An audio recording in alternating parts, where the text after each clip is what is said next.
Kembali kita bertemu dalam pembelajaran pendidikan kewarganegaraan. Setelah minggu kemarin kita membahas mengenai nilai-nilai Pancasila yang telah disarikan dalam bentuk butir-butir pengamalan Pancasila, di mana kita sudah membahas 2 sila, yaitu sila pertama dan sila kedua. Sebelum kita membahas mengenai butir-butir pengamalan Pancasila ini, kamu sudah observasi di lingkungan sekitarmu dan kamu sudah tahu bahwa sudah semakin luntur yang namanya pemahaman masyarakat mengenai kedudukan dan juga fungsi Pancasila di negara Indonesia. Ini adalah lambang untuk sila ketiga, yaitu gambar pohon beringin. Nah, dalam sila ketiga atau Persatuan Indonesia, ada 5 poin yang Ibu ambil, tapi masih banyak terdapat di buku paketmu. Silahkan nanti dibaca lagi. Yang pertama itu mampu menempatkan persatuan, kesatuan, serta kepentingan dan keselamatan bangsa dan negara sebagai kepentingan bersama di atas kepentingan pribadi dan golongan. Poin kedua, sanggup dan rela berkorban untuk kepentingan negara dan bangsa apabila diperlukan. Ketiga, mengembangkan rasa cinta kepada tanah air dan bangsa. Keempat, memelihara ketertiban dunia yang berdasarkan kemerdekaan, perdamaian abadi, dan keadilan sosial. Kelima, mengembangkan persatuan Indonesia atas dasar Bhinneka Tunggal Ika. Nah, ini adalah bentuk dari contoh pengamalan sila ketiga. Kalau kita amati baik-baik, ini ada beberapa kumpulan bapak-bapak atau para lelaki yang sedang bekerja sama atau kita sebut dengan gotong royong. Saat kelas 7 kita sudah membahas banyak sekali kata-kata dari daerah yang artinya itu adalah gotong royong atau kerjasama. Ada marasiurupan, gugur gunung, aron. Ini adalah contoh dari pengamalan sila ketiga yang keterangannya itu adalah butir pengamalan Pancasila mengenai mampu menempatkan persatuan, kesatuan, serta kepentingan dan keselamatan bangsa dan negara sebagai kepentingan bersama di atas kepentingan pribadi dan golongan. Nah, misalnya membangun balai adat. Nah, mereka akan bergotong royong tanpa dibayar. Jadi mereka sama-sama mengerjakan untuk membangun balai desa. Nah, inilah dia contohnya. Selanjutnya, sila keempat. Ini adalah gambar kepala banteng. Sila keempat atau kerakyatan yang dipimpin oleh hikmat kebijaksanaan dalam permusyawaratan perwakilan. Lambangnya juga sudah kepala banteng, gagah. Banteng itu adalah sosok hewan yang sangat kuat. Nah, Ibu ada mengambil 8 poin. Yang pertama, sebagai warga negara dan warga masyarakat, setiap manusia Indonesia mempunyai kedudukan hak dan kewajiban yang sama. Kedua, tidak boleh memaksakan kehendak kepada orang lain.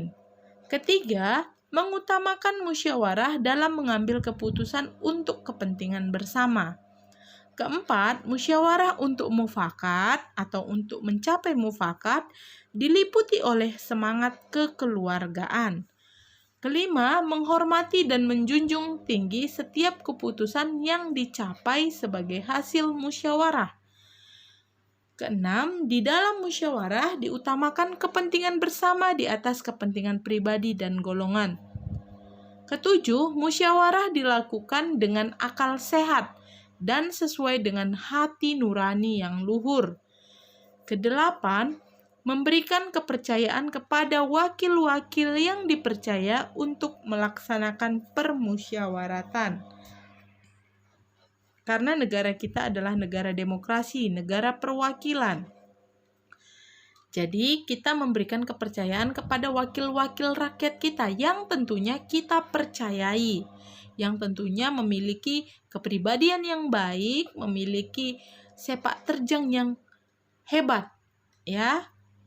dan juga pastinya tangguh, sama seperti lambang sila keempat, kepala banteng. Banteng adalah sosok hewan yang sangat tangguh, kuat. Nah, begitu juga wakil-wakil rakyat kita yang kita percaya harus kuat, tangguh, tidak boleh sembarangan. Maka dari itu kita sebagai warga negara yang baik harus cerdas dalam memilih wakil-wakil rakyat kita yang akan menyuarakan suara kita di parlemen. Berikut adalah gambar pengamalan sila keempat. Ya. Untuk gambar pertama itu seperti gambar sedang berdiskusi.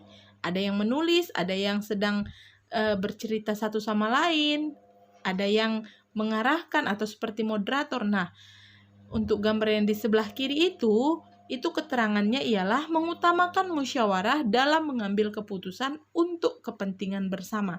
Jadi mereka meskipun saling berbicara satu sama lain, tapi mereka tetap mengutamakan atau mengambil keputusan untuk kepentingan bersama, melakukan musyawarah terlebih dahulu, sehingga dapatlah dihasilkan mufakat yang akan mereka sepakati bersama.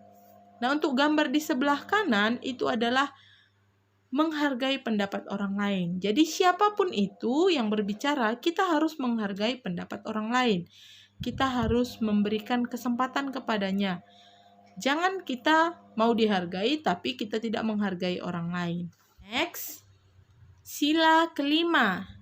Ini ada gambar padi dan kapas. Sila kelima atau keadilan sosial bagi seluruh rakyat Indonesia. Nah, ada 8 poin yang Ibu ambil dari butir-butir pengamalan Pancasila sila kelima.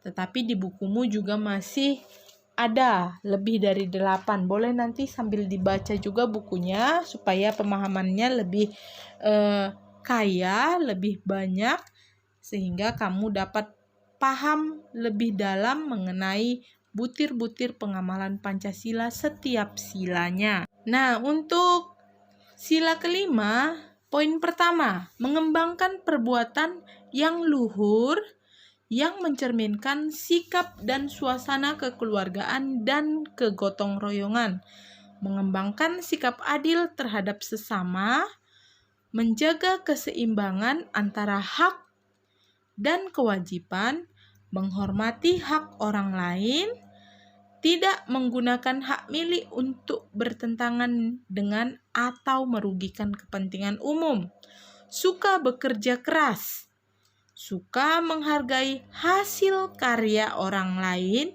yang bermanfaat bagi kemajuan dan kesejahteraan bersama, suka melakukan kegiatan dalam rangka mewujudkan kemajuan yang merata dan berkeadilan sosial. Nah, ini ada gambar yang menunjukkan contoh pengamalan sila kelima. Nah, kamu bisa amati baik-baik dari gambar. Ingatlah, tidak perlu membayar untuk mendorongnya menjadi seorang seniman. Nah, dari sini kamu sudah dapat menyimpulkan kan bahwa ayahnya cukup memberikan penghargaan pada karya putrinya. Putri atau anak buahnya.